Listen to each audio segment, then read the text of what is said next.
Listo, buenos días. Voy a compartir mi pantalla, por favor, a ver si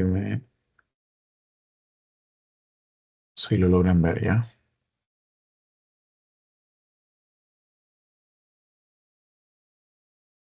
Sí, se ve. Ya, buenas. Bien, nos toca en esta oportunidad la sesión número 13. Hoy va a tocar hablar sobre el sistema vascular y la inteligencia artificial.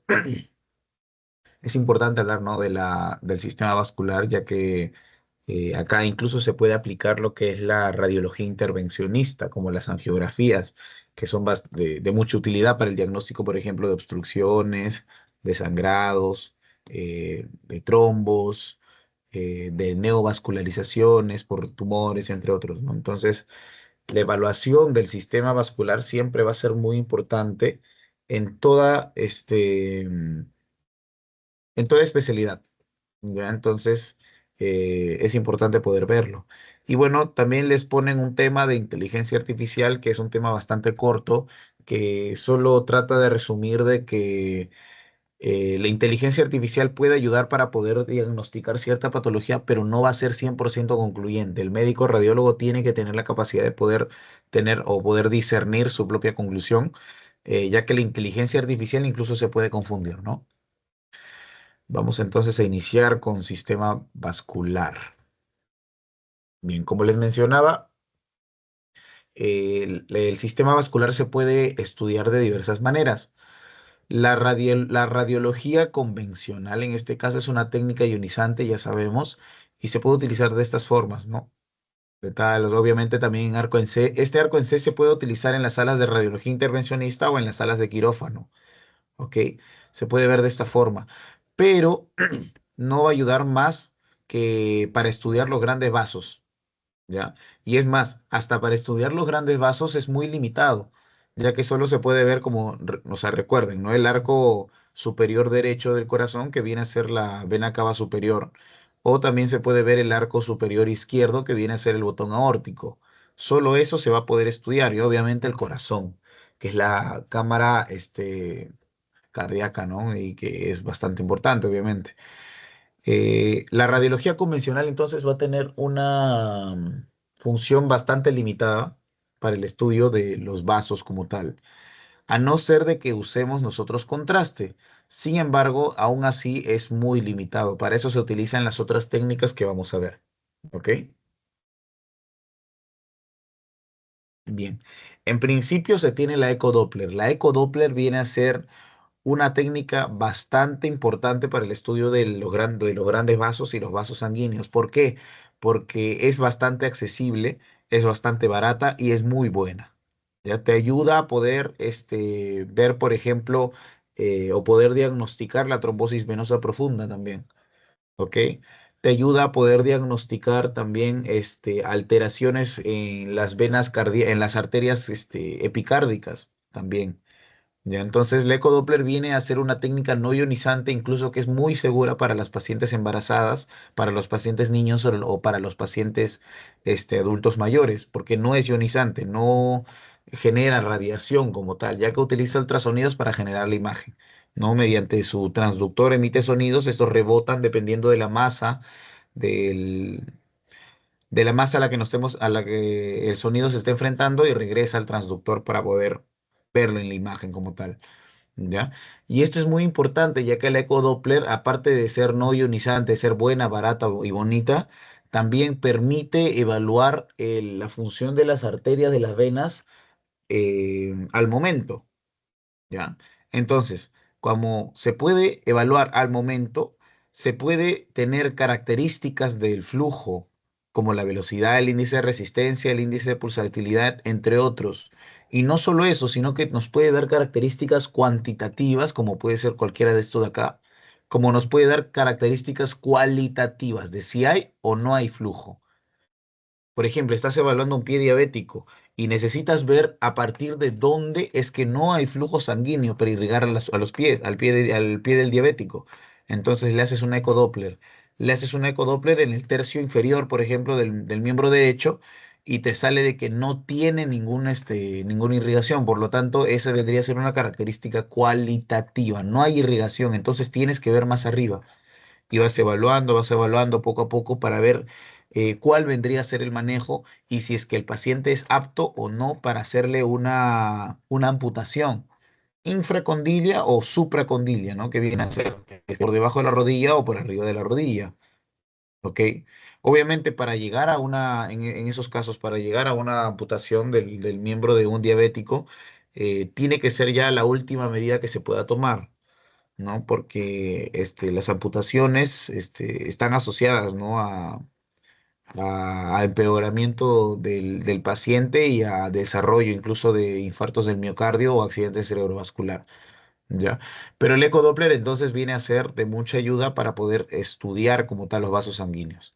¿Ok? Tenemos entonces dos tipos, la ecodoppler continua y la ecodoppler pulsada.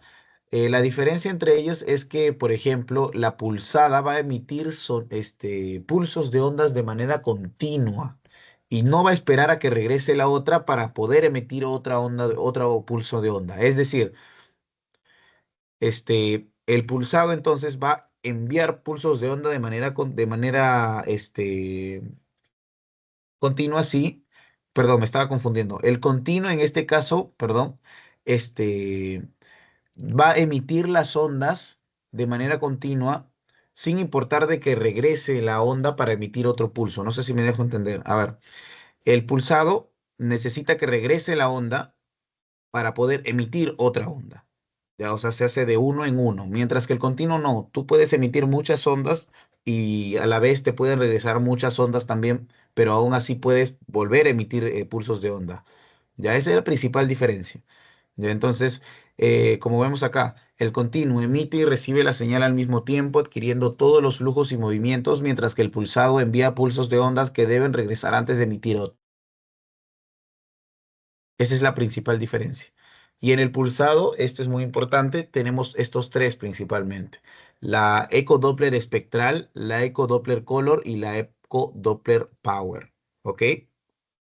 Esta viene a ser una eco Doppler de, en este caso, un corazón izquierdo y un corazón derecho. ¿No? Ventrículo izquierdo, aurícula izquierda, aurícula derecha y ventrículo derecho. ¿Ya? Esta viene a ser la eco Doppler. ¿Ok? La eco Doppler te va a poder visualizar. Obviamente con la tecnología no necesita que le inyecten un contraste, pues va a poder diferenciar entre la sangre venosa y la sangre arterial. En este caso, miren cómo está evaluando el flujo. En este caso, ¿hay o no flujo pasando por la válvula mitral? Sí, hay mucho flujo, ¿no? Esta es la válvula mitral, esta es la aurícula izquierda, el ventrículo izquierdo. Entonces, la válvula mitral se está abriendo. ¿No? Entonces, como también te da características cualitativas, el ecodoppler, entonces te va a decir si hay flujo que está pasando por por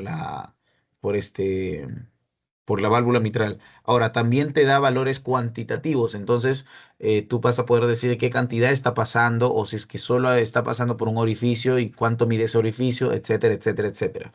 Ya es por eso la importancia del ecodoppler. ¿Ok? Igualmente, también se puede evaluar a nivel del riñón. En los casos de insuficiencia renal aguda, la ecodoppler resulta de mucha ayuda, principalmente las insuficiencias renales agudas de tipo prerrenal, ya que las prerrenales son causadas principalmente por deshidratación. ¿Ok? Por deshidratación, ya sea un paciente gran quemado, gran deshidratado, o con grandes pérdidas sanguíneas, pues te va a terminar causando una hipovolemia a nivel general y el primer órgano que se daña ante la hipovolemia va a ser el riñón. ¿Por qué? Porque el riñón recibe aproximadamente el 25% del gasto cardíaco. Entonces, si le disminuyes esto, va a dañarse y vas a terminar haciendo una insuficiencia renal aguda. Entonces, para poder evaluar la perfusión que se encuentra a nivel de la arteria renal e incluso a nivel de las arterias intrarrenales, ¿no? Las aferentes, eferentes, etcétera, pues la ecodoppler es de mucha ayuda también, ¿ok? Y demás, ¿no? O sea, básicamente, perdón, o sea, básicamente, la ecodoppler viene a ser la más utilizada, ¿ok? Y la que tiene mucha, o sea, va a tener mucha más importancia en la clínica. Ahora, otro ejemplo, por ejemplo, otro ejemplo de uso de la ecodoppler, por ejemplo, ¿no? Viene a ser el análisis de también, em, perdón, ¿cómo se llama esto? De la cirrosis, ¿ya? O los signos de hipertensión portal, ¿ya? Le puedes hacer una ecodoppler a la vena porta también, ¿ok? Para poder ver si es que hay o no perfusión, y si es que no hay perfusión, ¿por qué? Por un trombo, por hipertensión portal, y ahí como es ecodoppler, y le puedes quitar este, esta vista, por ejemplo, y empieza a decirte los signos de hipertensión portal, ¿no? Como la vasodilatación de las venas esplénicas, la esplenomegalia, la pérdida de los bordes del hígado, etcétera, ¿no? Entonces, la ecodoppler es muy importante para esto. Y ahora vamos a ver cada una de ellas, ¿no? La ecodoppler, la Doppler, tanto color, power y espectral. Ya. Vamos a ver de que la Doppler te va a dar presencia y dirección de flujo. Es lo que les decía. ¿No? Va a decir si es que hay o no, por ejemplo, un flujo pasando por una válvula. Cuando quieres evaluar valvulopatías, ya la ecodoppler te va a decir si es que está pasando o no. Por ejemplo, si es que quieres evaluar cardiopatías que vimos la semana pasada, la ecodoppler te va a permitir ver si es que está pasando sangre por una comunicación anómala entre ambos ventrículos o entre entre ambas aurículas. ¿Ya? Entonces, la ecodoppler te da principalmente características cualitativas, ¿ok? Principalmente, ¿no? Luego tenemos la ecodoppler power, donde te da la presencia de flujos lentos. Es mucho más sensible para los flujos lentos. Ahora, esto es menos usado realmente.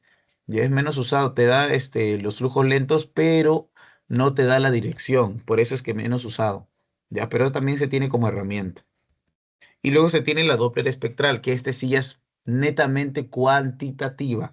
Te da velocidad de flujo, te da el índice de pulsabilidad, el índice de resistencia, etcétera, etcétera, etcétera.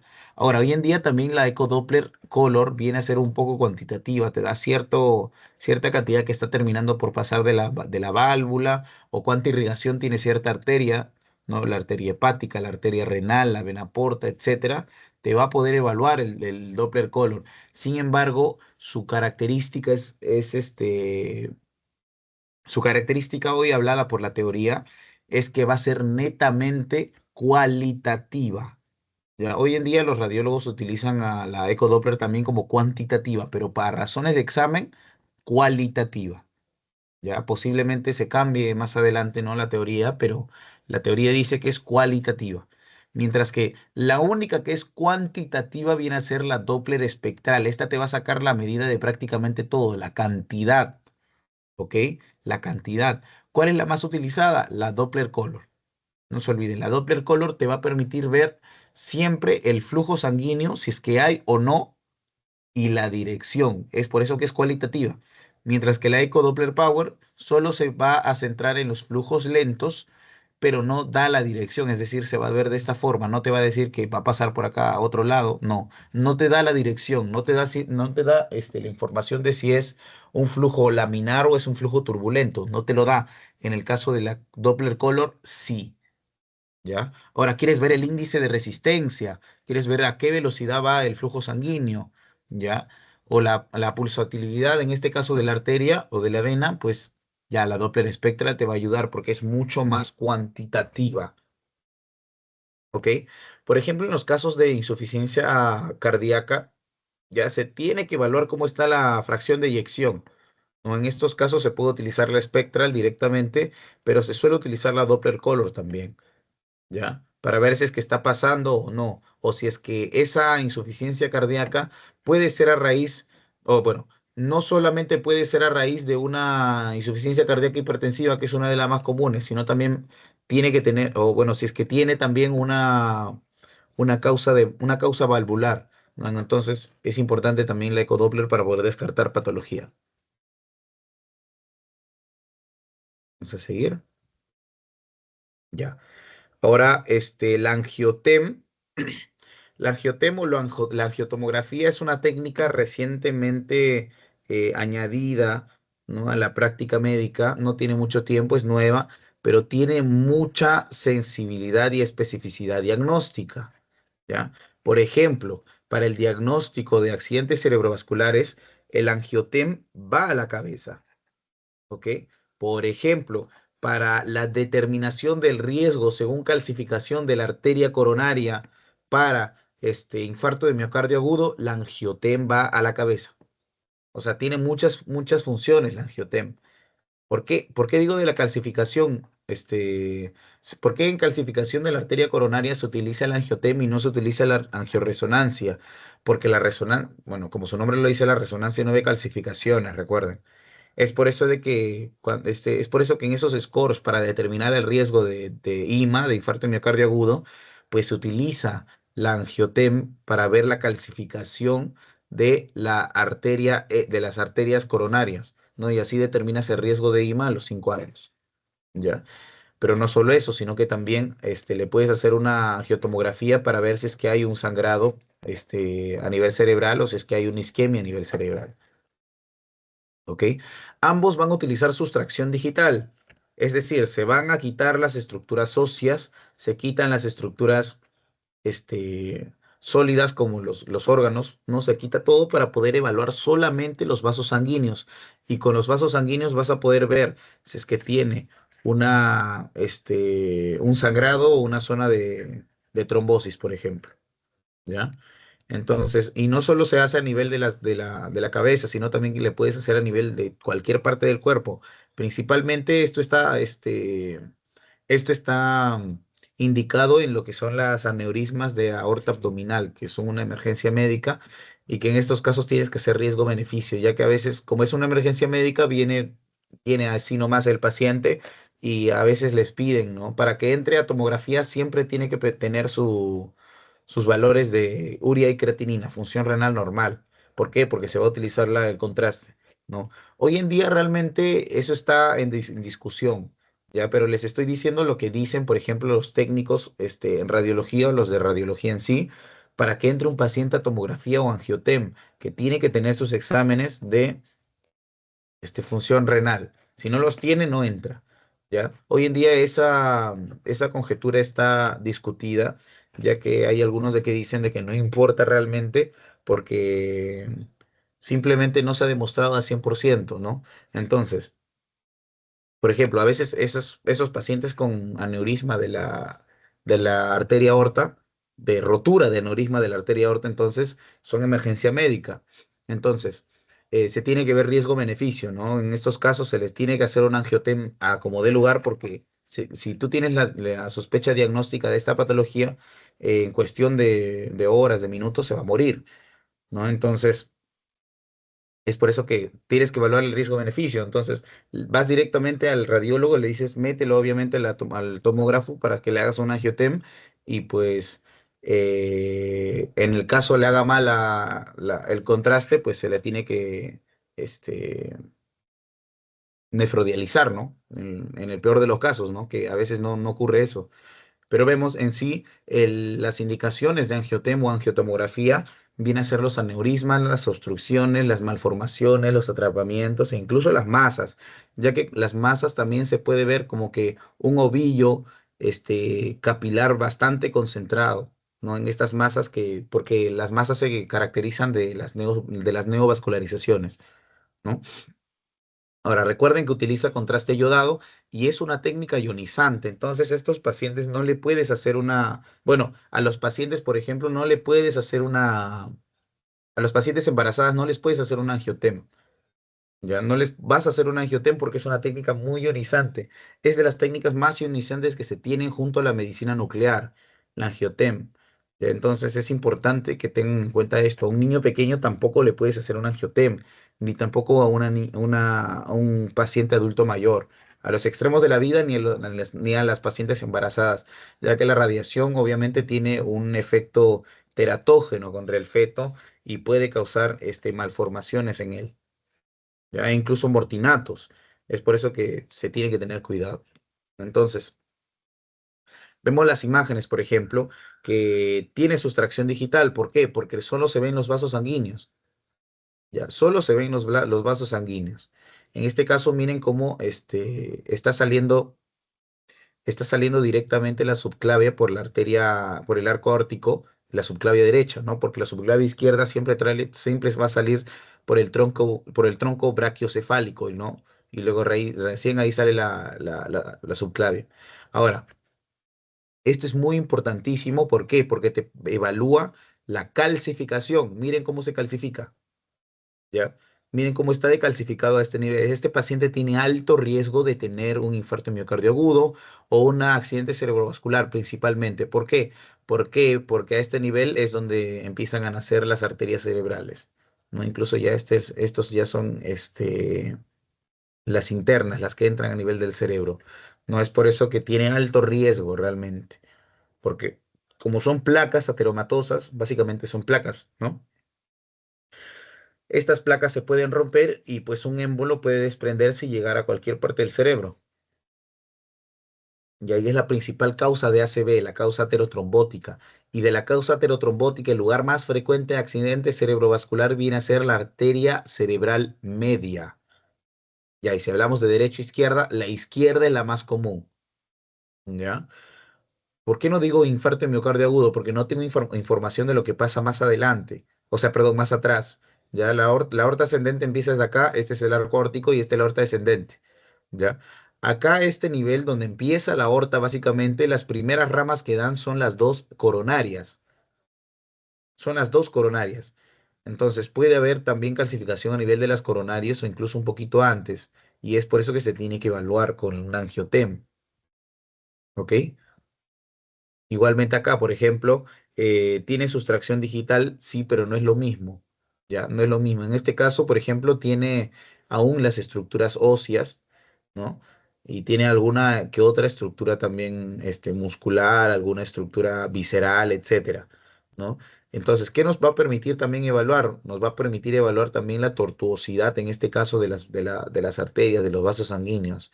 En este caso se ve un poco más tortuoso este nivel, ¿ok? Y bueno, también principalmente se pueden ver obstrucciones, ¿ya? Se van a ver pequeñas obstrucciones también, o incluso pequeñas, bueno, pequeñas anomalías que en este caso no se puede decir qué es, por lo tanto le tienes que hacer una angioresonancia. Igualmente acá, ya. Miren la diferencia, por ejemplo. Normalmente esto tiene que estar bastante permeable, pero está totalmente lleno de calcificaciones. El paciente tiene mucho riesgo en este caso porque este viene a ser la aorta abdominal. ¿Por qué sé que es la aorta abdominal? Porque de acá salen las dos arterias renales, ¿ya? Riñón derecho, riñón izquierdo. Y ahora, las arterias renales, perdón, la aorta abdominal se va a dividir en las arterias, ilíacas, tanto derecha como izquierda. Ahora, miren cómo se encuentran las ilíacas, totalmente calcificadas y totalmente deformes, tortuosos. No, perdón, no tortuosos, sino delgados, pero de manera simétrica. No siguen una forma lineal. ¿Ya? El paciente tiene riesgo, obviamente, de trombosis venosa profunda o de isquemia o incluso de pie diabético, ¿no? Esto se suele ver en los pacientes diabéticos, ¿ya? Es lo principal. Entonces, la angiotem es bastante importante realmente. Es el gold estándar principalmente para el diagnóstico de infarto de miocardio agudo. Bueno, se puede hacer un angiotenco, no, pero para el Lima más se prefiere la clínica, ¿no? Pero sobre todo este, para el accidente cerebrovascular, ya no se olviden, la angiotema es bastante importante y se tiene, ¿no? Como herramienta principal para evaluar el ACV. También la angioresonancia, ¿no? Pero en Perú obviamente la angiotem es más accesible. Pero, y si te lo quieres hacer en privado, la angiotem es muy, muy caro, carísimo. ¿Qué más tenemos? Ya. Esta es una imagen bastante interesante. Miren, estas dos de acá, estas dos imágenes de la derecha, vienen a ser unas imágenes por tomografía con contraste. Ya, no son angiotomografías, no lo son. ¿Por qué? Porque no se puede sustraer digitalmente cualquiera de las dos. Ya, no se sustraen básicamente. Ahora, ¿qué de diferente vemos acá? Este viene a ser la aorta abdominal. Ya, la aorta abdominal un poco desviada, sí, pero miren a este nivel. ¿no? Una gran, será una masita o qué será. En este caso, miren, como tiene contraste y se pinta también, viene a ser un aneurisma. Igualmente se puede ver en la vista sagital. Ya en la vista sagital izquierda, miren cómo se ve también a nivel de la aorta abdominal, cómo se termina generando una bolita que viene a ser un aneurisma. Ahora, si tú le haces una angiotomografía y le sacas una reconstrucción, vas a ver lo siguiente, ¿ya? En este caso, uy, perdón, ya, en este caso, miren, por ejemplo, cómo se ve la sustracción digital, con reconstrucción, obviamente, ya porque está reconstruyendo, tratando de ver cómo es que se encuentra todo. Ahora, miren, por ejemplo, este nivel. Se encuentra el riñón derecho, el riñón izquierdo, ya. Esta es la arteria aorta abdominal y acá se ve como tal el aneurisma, ya. El aneurisma también, si le saca sustracción básicamente de todo, igual el aneurisma. Entonces, este aneurisma se puede romper ya a traumatismos, situaciones de estrés bastante fuertes, entre otros, se puede romper. Entonces es importante tener el diagnóstico para que se tenga importante cuidado en estos pacientes, ya porque la rotura de este aneurisma puede ser una complicación mortal en horas, realmente. O sea, es bastante rápida la muerte. Miren cómo se ve, ¿no? Aneurisma de la aorta abdominal. Bien. Luego tenemos la angioresonancia. La angioresonancia también es una técnica muy importante. En este caso, te da mejor vista como tal de los vasos sanguíneos. No es ionizante, ¿ya? Entonces, la angioresonancia le puedes realizar a una paciente embarazada, un paciente niño o un paciente adulto mayor. Le puedes realizar sin ningún problema, ¿ya? Utiliza gadolinio también. Siempre voy a utilizar gadolinio. Y en este caso es mucho más sensible porque te da todo lujo de detalle básicamente de las estructuras vasculares. Es por eso que es más sensible. Ahora, para evaluar calcificaciones no va, ¿ya? Para evaluar calcificaciones no va. Es por eso que las guías para evaluar calcificación en la arteria coronaria, por ejemplo, el riesgo a los 5 años, no te pide una angioresonancia, te pide un angiotem, porque la angiotem es la que te ve las calcificaciones. La angioresonancia no. Ya, no se confundan ahí, les pueden preguntar, ¿no? La técnica importante para evaluar calcificaciones en la arteria coronaria, no pueden poner angioresonancia porque te da más sensibilidad de lesiones vasculares. No, es la angiotem, es la angiotem. Ahora, entonces, ¿en qué casos vamos a utilizar la angioresonancia? Principalmente en los accidentes cerebrovasculares. La angioresonancia con la angiotem vienen a ser los gold estándar para poder diagnosticar accidentes cerebrovasculares. En Perú más se utiliza el angiotem por obvias razones, porque no hay angioresonancia, bueno, no hay resonadores. Y si hay, son por privado y son muy caros. Oye, Perdón, ¿dijeron algo? sí, ¿puedes repetir otra vez la diferencia entre angioresonancia y FTM? La diferencia del examen. Perdón, no te escucho mucho. ¿Puedes alzar un poquito la voz? Oye, ¿puedes repetir otra vez la diferencia entre angioresonancia y angiotem? Esta diferencia que dijiste para no confundirnos en el examen. Ah, ya, sí, no hay problema. Ya. Miren, la angiotem es una técnica, a ver, vamos por diferencias. La angiotem es una técnica ionizante. La angioresonancia no es una técnica ionizante. Ya, por ahí empezamos. La angiotem utiliza contraste yodado. La angioresonancia no utiliza contraste yodado. Recuerden también que por sus principios básicos de cada una de las técnicas de imagen, la angiotem es capaz de poder ver calcificaciones, mientras que la angioresonancia no te ve calcificaciones. Si hablamos de sensibilidad en general de lesiones vasculares, la angioresonancia va a ser mucho más sensible. Ya es por eso que lo ideal, en un mundo ideal, ¿no? Con un sistema de salud bastante desarrollado, pues una angioresonancia pedirle para las lesiones vasculares sería lo adecuado, pero en la realidad del Perú lamentablemente no tenemos resonadores. Es por eso que se utilizan los angiotems como primera línea para el diagnóstico, por ejemplo, de accidentes cerebrovasculares. Ahora, por ejemplo, en las guías para evaluar riesgo de infarto de miocardio agudo o cualquier riesgo realmente vascular por aterotrombosis, ¿ya? Te van a pedir un angiotem. ¿Por qué? Porque el angiotem te ve las calcificaciones de una placa ateromatosa. ¿Ya? La angiotem entonces es capaz de evaluarte el riesgo de las placas ateromatosas a 5 años, mientras que la angioresonancia no. La angioresonancia no te va a ver las calcificaciones, los ateromas. ¿Qué te va a ver? Te va a ver los aneurismas, te va a ver los trombos principalmente, los focos de sangrado con mayor sensibilidad. Eso sí, ¿ya? No sé si me dejé entender. Sí, uno ve clasificaciones y el otro no lo ve tanto. No, no te entendí. O sea, uno ve clasificaciones, ve clasificaciones y angioresonancia no ve tantas las clasificaciones, más que todo el flujo, ¿no?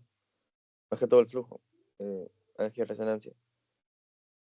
O sea, la verdad es que no te escucho mucho. O sea, Ah, se te escucha bastante bajo, perdón. perdón. Pero, o sea, básicamente la angiotem sí te ve las calcificaciones de una ateroma, la angioresonancia no. Básicamente hay que quedarnos en eso. ¿Sí? Sí, sí, sí, sí. Ya. Sí. Se te escucha muy bajito, perdón. Ah, sí, estoy en la tablet, capaz, no se escucha tan bien. Claro. Ya, bueno, sigamos, ¿sí? Y bueno, estas son las imágenes que te da realmente. Como ven, te da mucho más lujo de detalle de las estructuras vasculares. ¿Ya? Esto puede ser, por ejemplo, un abdomen y unas arterias ilíacas de un paciente obeso, de un paciente que es diabético, entonces, o de larga data, y no se les va a ver las calcificaciones por nada en el mundo, ¿ah? La angioresonancia no te ve calcificaciones. Te puede ver, ayudar a ver los grandes vasos con mayor detalle, todo el resto y demás, o incluso zonas de isquemia. Por acá también se puede ver, tal vez una zona de isquemia, no se sabe. Pero calcificaciones no, ya, sino es mucho más sensible para las lesiones vasculares, eso sí, pero no para determinar riesgo por ateromas a largo plazo. Ya, ahora se tiene la angiografía. En el caso de la angiografía es bastante interesante porque también utiliza sustracción digital, pero para entrar a bueno, para hacer la angiografía se puede utilizar la vía venosa como la vía arterial y van a recibir diferentes nombres. La vía venosa va a recibir el nombre de flebografía, ¿ya? Flebografía. Utiliza el arcón C y se sustraen las imágenes digitalmente. Estas ya son técnicas de radiología intervencionista.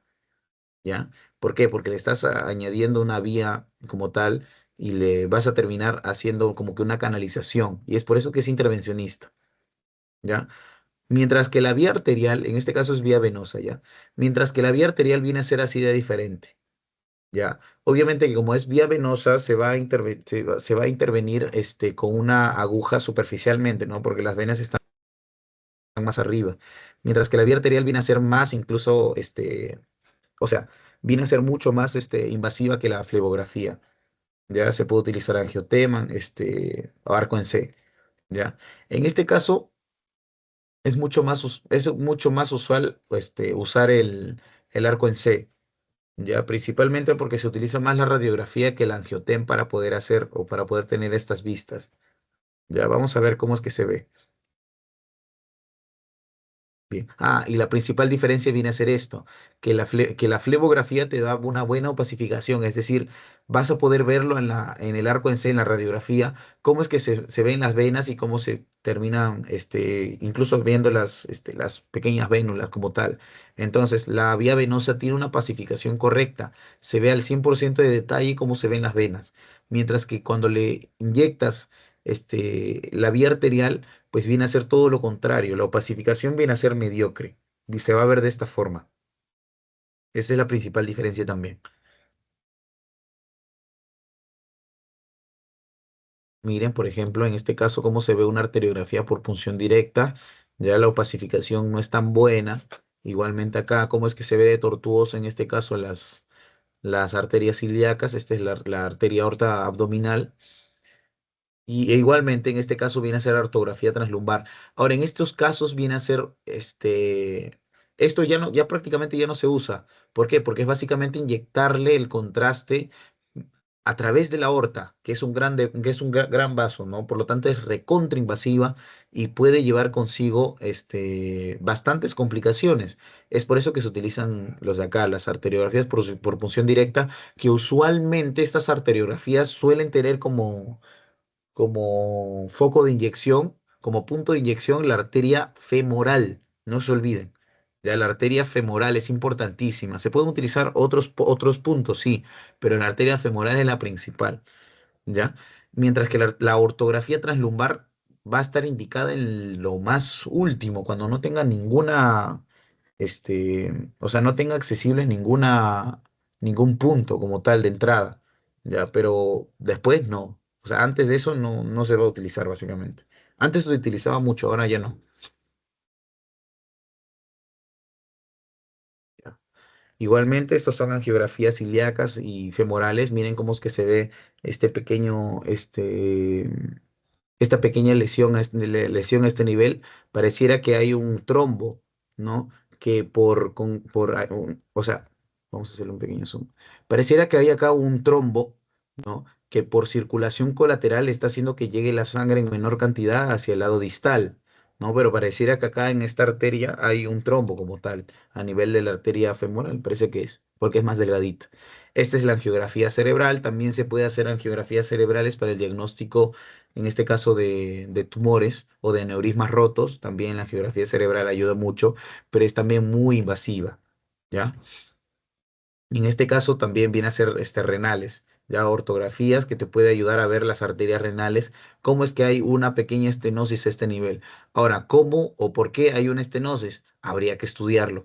Puede ser congénito, sí, como puede ser adquirido, puede tener un tumor que esté comprimiendo la arteria renal también. ¿Ok? Esa es la principal diferencia, esa es la principal ayuda de la medicina intervencionista, de la radiología intervencionista.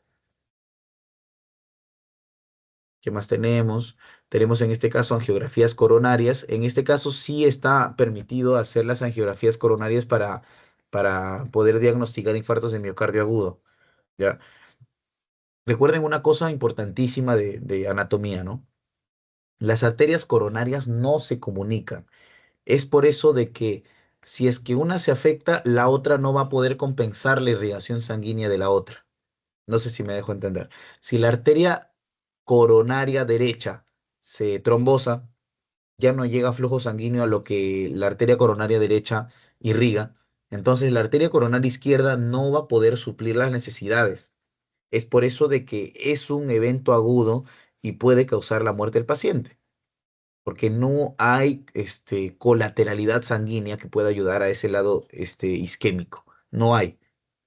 Caso contrario, que es a nivel del cerebro. En el cerebro sí hay colateralidad sanguínea e incluso es variable, dependiendo de obviamente la genética del paciente, puede tener gran colateralidad sanguínea cerebral que a pesar de que tenga tiempo el accidente cerebrovascular, pues no le va a dejar ninguna secuela, por ejemplo. ¿No? Entonces, en el caso de las coronarias no pasa esto. Si te afecta a la derecha, la izquierda no te va a ayudar. Y viceversa, te afecta a la izquierda, no te va a ayudar la derecha. Miren, igualmente también se puede hacer a nivel de la mano para ver las malformaciones arteriovenosas. Ya, estas son malformaciones arteriovenosas, ¿ah? Porque normalmente no se ve así. Normalmente son así como un arco, ¿ya? Pero así no se ve. Estas son malformaciones arteriovenosas, ¿ya?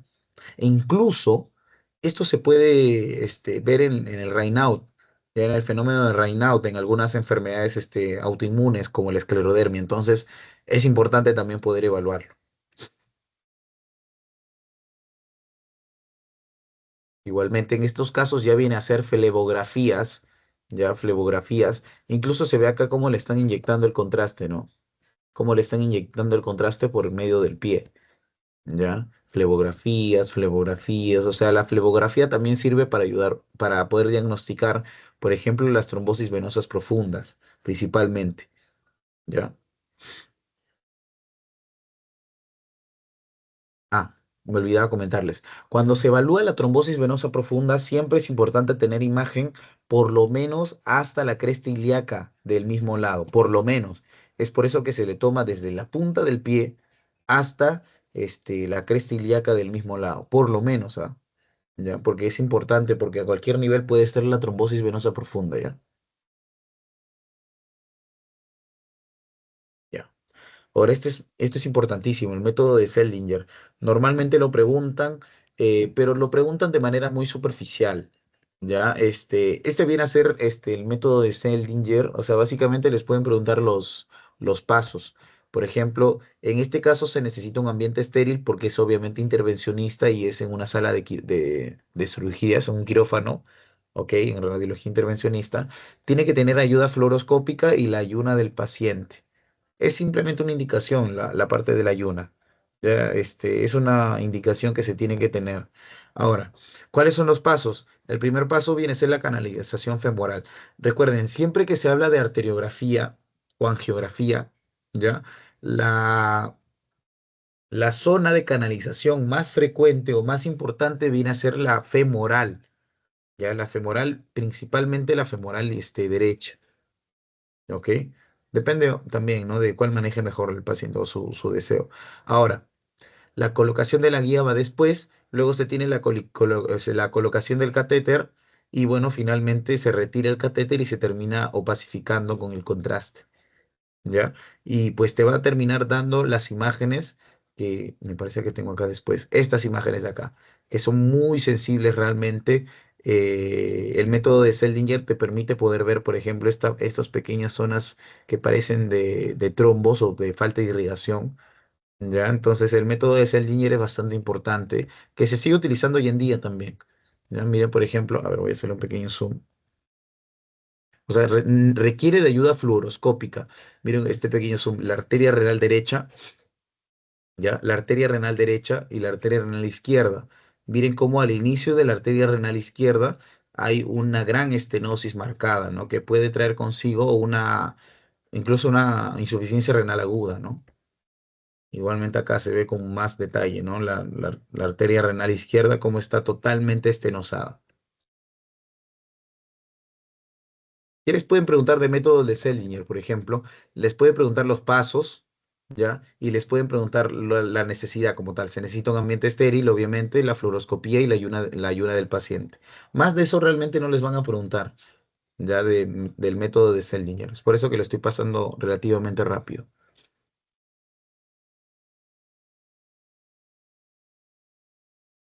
Ya.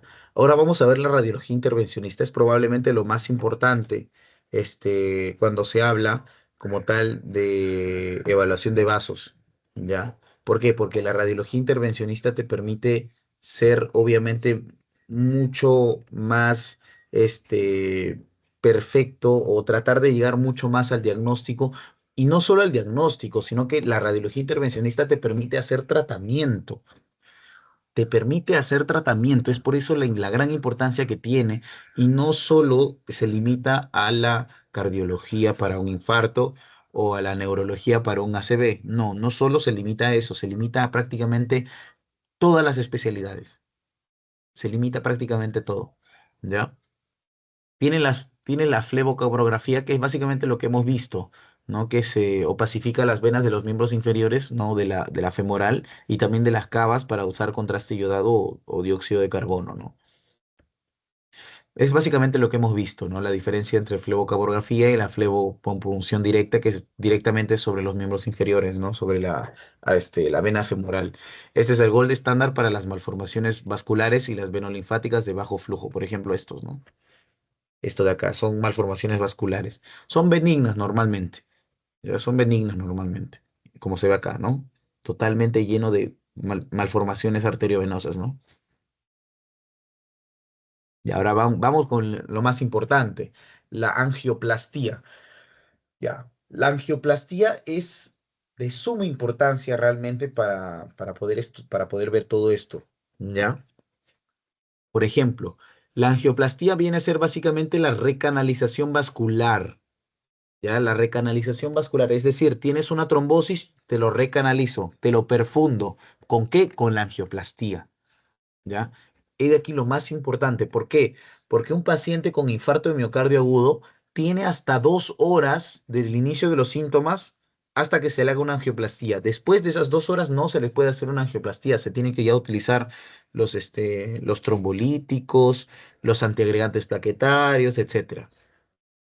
Antes de las 2 horas se tiene que hacer una angioplastía, idealmente, claro, desde el inicio de los síntomas, desde el primer inicio de los síntomas con el dolor torácico, hasta las 2 horas hasta las 2 horas se tiene que hacer la angioplastía. Si no se hace, si se hace después de las 2 horas, ya no está permitido hacerse la angioplastía. Y Diego, en el caso del accidente cerebrovascular, se puede hacer también una angioplastía, sí, ya, para poder recanalizar, ¿no? En el caso de un ACV isquémico. Pero en este caso, el tiempo ventana ya no es de 2 horas, el tiempo ventana es de 4 horas y media, 4,5 horas. Posterior a estas 4,5 horas, se tiene que usar este, otro plan, médico, ¿no? Otro plan para poder salvar la vida del paciente, ¿no? La angioplastía ya no entra como tal para estos pacientes, ¿no? Ahora, ¿qué dice? Dice, abre un trayecto venoso obstruido, no solo venoso, incluso arterial, ¿ya? Que implica la dilatación del vaso con balones de alta presión. Esa es la angioplastía, ¿ya? Se puede realizar en los infartos de miocardio, se puede realizar los accidentes cerebrovasculares, se puede realizar en las trombosis venosas profundas, etcétera. Ya es por eso la gran importancia de la angioplastía. Ahora, no siempre se utiliza en pacientes que no se sabe la antigüedad o sea, el tiempo como tal, desde el primer síntoma hasta el momento que le estás viendo, en este caso está contraindicado porque no sabes el tiempo. Ya, en caso del paciente o el familiar te lo diga, el familiar, ¿no? Porque el paciente difícil te lo va a decir. En caso el familiar te lo diga, ahí sí le puedes hacer, ¿no? Ahí sí le puedes hacer. Por otro lado, se tienen las fístulas arteriovenosas de diálisis, ¿no? Importantísimo para poder dializar a los pacientes. ¿Ya? Se tiene que dializar a los pacientes, sí, a los pacientes que tienen enfermedad renal crónica estadio 5, el estadio crónico o mortal, ya básicamente es mortal. La única solución para estos pacientes es la diálisis, sí, para mejorarles la calidad de vida. ¿Por qué? Porque si no van a entrar en síndrome urémico y van a morir. Es por eso que se le tiene que dializar, porque sus riñones no funcionan y pues no hay quien ayude a botar todas esas toxinas que se tienen como tal a nivel del cuerpo y que se tienen que evaluar, perdón, y es que se tienen que excretar mediante la orina. Es por eso que la diálisis es muy importante. Ahora, se dan en enfermedades renales crónicas, no se olviden también, ¿ya? Solo en enfermedades renales crónicas o en insuficiencias renales agudas que tienen una depuración de creatinina menor de 15, ¿ya? También se puede dializar, pero en estos casos no se le va a hacer una fístula arteriovenosa, solo se le va a dializar como tal por una vía, ¿ya? En estos casos es para facilitar la entrada como tal de todo el equipo de la diálisis. Es por eso que se le hace una fístula como tal para poder dializarlo de una vez, ¿no? Para que la canalización sea bastante más rápida. Se tiene filtros de la vena cava, principalmente cuando hay un inconveniente con el tratamiento anticoagulante habitual, pero aún así es muy invasivo y no se trata o sea, en principio, para que falle el tratamiento anticoagulante habitual e incluso falle en las segundas, terceras líneas para el tratamiento anticoagulante, es difícil hacer un filtro de vena cava porque es muy invasivo, es muy invasivo. Puede ser tratamiento incluso de prevención secundaria, es decir, para evitar de que la trombosis, no, perdón, este, perdón, es importante para evitar que el tromboembolismo pulmonar por coexistencia de la trombosis venosa profunda resulte en grandes complicaciones, ¿no? O sea, básicamente es importante como prevención secundaria para que no hayan complicaciones del tromboembolismo pulmonar. ¿Ya? ¿Qué más se tiene? El catéter venoso central es posiblemente uno de los más importantes, ya que mediante esto se administran medicamentos, líquidos, nutrición parenteral por vía endovenosa. ¿No? Incluso se pueden tomar muestras de sangre y medir presión venosa central. Incluso por el catéter venoso central también se puede dializar al paciente. Ahora, estos catéteres venosos centrales tienen gran riesgo de poder infectarse, al igual que las venas cavas, se infectan. ¿Y qué pasa cuando ambos se infectan? Ambos llegan al corazón derecho, a la aurícula derecha, por lo tanto tienen gran riesgo de poder tener una endocarditis infecciosa. ¿Ya? Un criterio es tener un factor un criterio de endocarditis infecciosa es tener un criterio para poder desarrollar endocarditis infecciosa. Y la más fuerte viene a ser esta, la presencia, obviamente, catéter venoso central o filtros de vena cava, porque llevan consigo, obviamente, al corazón derecho, a la aurícula derecha, y por lo tanto es capaz de infectarlo. Y es más, no solo infectar a nivel del endocardio, sino también a nivel general con una bacteriemia. ¿Ok?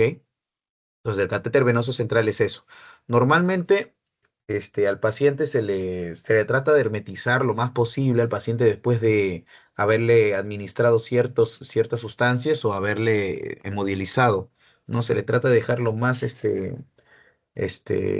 limpio posible para evitar estas complicaciones, ¿no? E incluso se tienen que cambiar. Tiene su tiempo de cambio del catéter venoso central, ¿no? Pero eso depende mucho, obviamente, del paciente y del plan que evalúe, en este caso, el nefrólogo, ¿ya?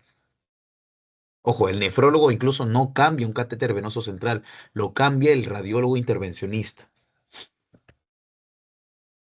Y bien, vamos a ver un poco de inteligencia artificial, pero hasta ahí, ¿tienes alguna consulta o está todo bien? Todo bien. Buen día, esto es la que se acabó de unir, Janet. Buenos días. Bien, si está todo bien, vamos a seguir entonces. O más que todo la pregunta sería, en radiografía intervencionista, más o menos, ¿qué tendremos que centrarnos? Ah, o sea, para el examen, ¿no? ¿Te refieres a Ajá, eso? sí, sí, sí. Ah, Correcto. ya. A la cabeza la flebografía con la angiografía. A la cabeza, eso sí les van a preguntar. La flebografía, la angiografía, siempre es importante que lo tengan en cuenta. Recuerden, la flebografía tiene una opacificación bastante nítida, mientras que la opacificación de la angiografía o de la arteriografía ya viene a ser una opacificación bastante mediocre.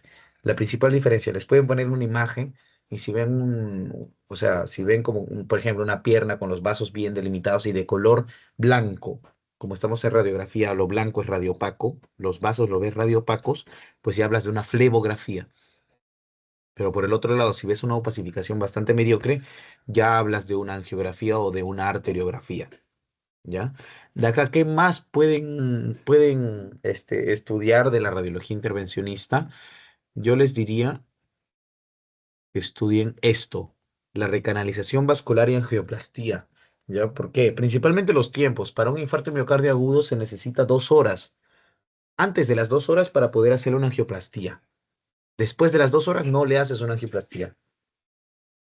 Y ya para un ACV, antes de las 4 horas y media haces una angioplastía. Después de las 2 horas y media no le haces una angioplastía. De las 4 horas y media, perdón, no le haces una angioplastía. Y así es básicamente la recanalización por balones.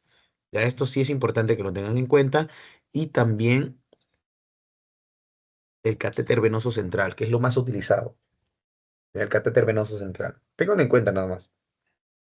Les van a preguntar posiblemente características, no les van a poner una imagen para que vean el catéter y demás, no les van a poner eso, sino para que les digan la teoría. Y ya saben, se administran medicamentos, fármacos, líquidos intravenosos también, nutrición, parenteral, etcétera, ¿no? Yo digo que eso es lo más importante de radiología intervencionista.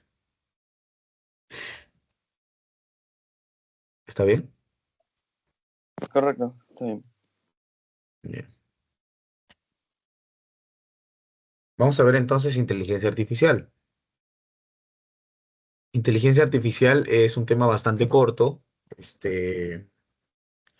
Vamos a ver de que es una rama de la informática que trata de realizar todas las funciones de un médico radiólogo. Este, Hoy en día se dice de que había visto un artículo que decía de que casi el 100% de las funciones de un radiólogo ya son opacadas por la inteligencia artificial. Eso es falso. Eso es principio, eso es un mito. También hablaban de que el 60 o el 70% de las de las labores de una, de una patóloga, también estaban opacados por la IA. También es falso. Ya no se dejen llevar por eso. Porque la IA se confunde, al igual que los humanos, la IA se confunde. Vamos a ver las formas en las que se puede confundir también. Y es más que nada la capacidad de las máquinas de realizar tareas intelectuales habitualmente realizadas por los humanos, ¿no? Por ejemplo, la citación de los pacientes, la selección de un mejor método de imagen y dosis de radiación, etcétera, etcétera, etcétera. Todas estas son las funciones como tal. Te pueden procesar incluso la imagen e incluso la interpretación, que este es lo nuevo. Ha salido la interpretación últimamente de las imágenes que toma el radiólogo, ¿ya? Pero, por ejemplo, el postprocesado de la imagen era algo que ya se sabía. O sea, que la inteligencia como tal te ayudaba a procesar la imagen, ¿no? Pero ahora no solo te ayuda a procesar, sino también te ayuda a interpretar. Es por eso es eso lo nuevo, ¿ya? Y no se olviden que también te puede ayudar a seleccionar el mejor método de imagen y dosis de radiación. Pero realmente esto no requiere la ayuda de la inteligencia artificial, porque todos deberíamos tener la habilidad de saber qué método usar, ¿no? Para cierto paciente.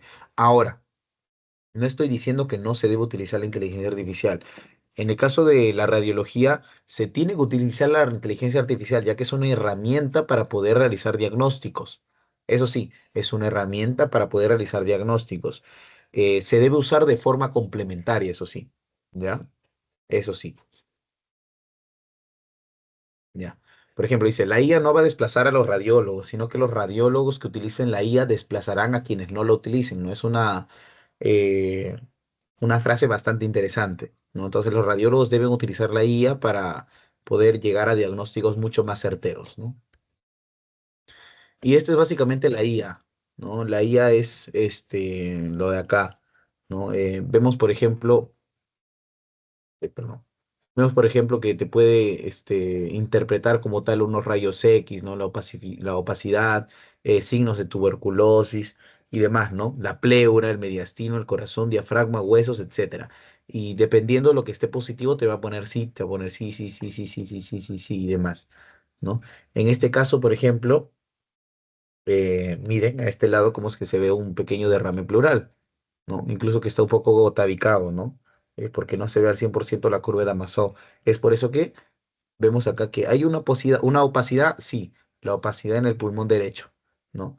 Tiene otras opacidades, sí, ya. Y miren la pleura, derrame pleural le pone que sí. Es por eso que te puede ayudar a complementar la idea que tenga el radiólogo, ¿ya? Igualmente acá para el estudio de los nódulos, ¿ya? Para el estudio de los nódulos. Te puede evaluar también neumotórax, que son bastante difíciles de poder diagnosticar. Los nódulos, por ejemplo, los nódulos pulmonares también te puede dar el sí, ¿ya? Y demás. Básicamente es esto de la radiología intervencionista, ¿ya? O sea, no es mucho como tal de la o sea, no es mucha ciencia como tal, pero lo importante es que sepan que puede fallar. Por ejemplo, ustedes saben cuáles son los signos de neumotórax. Ya ustedes saben al 100% cuáles son los signos de neumotórax. Entonces, no por algo o no por una radiolucidez a nivel del lápiz izquierdo, vamos a decir de que es un neumotórax. ¿Cuáles son los signos de neumotórax?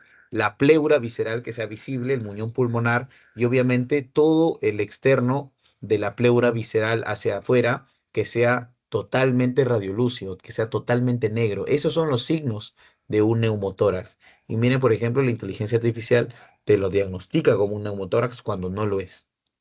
Ya, o sea, básicamente puede fallar. Igualmente acá, por ejemplo, ¿no? Tú le muestras esta imagen al paciente, ¿no? Esta imagen al paciente. Puede ser que tenga una hernia hiatal gigante, ¿no? Bueno, este es una hernia hiatal, ¿por qué? Porque este viene a ser el hemidiafragma, ¿no? Este viene a ser una hernia hiatal gigante, realmente que está desplazando todas las estructuras del mediastino hacia el otro lado. ¿Y qué hace la inteligencia artificial? Va a pensar de que esto de acá, por completo, viene a ser el pulmón, viene a ser el pulmón y lo va a doblar, lo va a mover, cambiar la orientación. Por lo tanto, puede fallar, desvía la imagen por el ápex cardíaco. Va a pensar de que esta imagen de acá es el ápex cardíaco y lo va a llevar hacia el otro lado, porque normalmente está hacia el lado izquierdo. pero en este caso está hacia el lado derecho. Cuando no, cuando la imagen es así y se tiene que evaluar de esta forma, entonces también te puede dar alteraciones o falsos resultados si hablamos de esto, ¿no? Por la desviación del ápex cardíaco. Incluso te está diagnosticando un neumoperitoneo cuando realmente no se ve un neumoperitoneo. No se ven neumoperitoneos. Ya es por eso que se tiene que utilizar como un complemento, no como algo definitivo. Que tiene más, por ejemplo, más para que lo vean, que no detecta cuerpos extraños, por ejemplo. Este viene a ser un cuchillo, ¿no? Parece un arma blanca, ¿no? Tú le pones esto a la inteligencia artificial y te sale que todo está normal, porque no detecta armas blancas. No te detecta armas blancas como si lo haría un ojo humano, ¿no? Y bien, eso sería todo. No sé si tienen una consulta de la sesión. Realmente inteligencia artificial es bastante poco. Solo apréndanse cuándo puede fallar y, y las funciones. De ahí nada más. ¿Ya? Mientras les voy pasando el post-test, ¿tienen alguna consulta? ¿Esos dos errores que puede dar la inteligencia artificial van a ser tomados o es como para hacer una referencia? ¿Cómo que tomadas? ¿A qué te refieres? O sea, desvía la imagen del apex cardíaco, no detecta cuerpos extraños. O sea, esos dos errores son como que los comunes y que pueden tomar o no. ¿Cuál es Claro, la hoy en que... día son comunes y Ay, obviamente la gente informática va a tratar de solucionar eso, ¿no? Y hasta que no lo solucione, pues nos debemos quedar con esa idea de que pueden fallar y pues se tiene que usar de forma complementaria. ¿O te referías a eso o a otra cosa? Creo que te escuché sí, hablar. sí, sí, sí. Eso está bien. Ya estoy pasando ahorita mismo el post-test. Sí, a ver un momento. No hay que olvidar realizarlo, por favor. Y no sé si tienen otra consulta, Janet o tú mismo, Leonardo, sino para dar por finalizada la sesión. Todo correcto. Mm, No, bien. Entonces, muchas gracias por haber asistido y voy a dar por finalizada la sesión, ¿sí? Muchas gracias.